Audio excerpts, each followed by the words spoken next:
The National Weather Service in Peachtree City has issued a severe thunderstorm warning for southern Pike County in west central Georgia, southwestern Monroe County in central Georgia, northern Upson County in west central Georgia, southern Lamar County in west central Georgia, until 3:45 p.m. Eastern Daylight Time.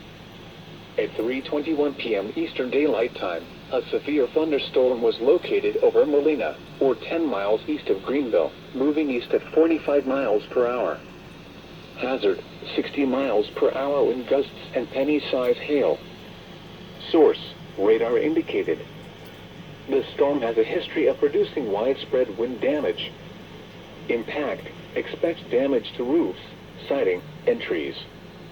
Locations impacted include Thomaston, Barnesville, Zebulon, Molina, Yadesville, Meonsville, Culloden, Eldora, The Rock, Sunset Village, Atwater, Goggins, Lipsey Springs, Crest, Redbone, Hennah's Mill, Piedmont, and Johnstonville.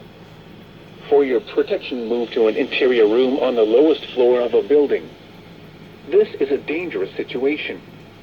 The storm is producing widespread wind damage across Greenville. Seek shelter now inside a sturdy structure and stay away from windows. If you see wind damage, hail, or flooding, wait until the storm has passed, and then call the National Weather Service toll-free at 1-866-7-634-466 or tweet us your report at NWS Atlanta.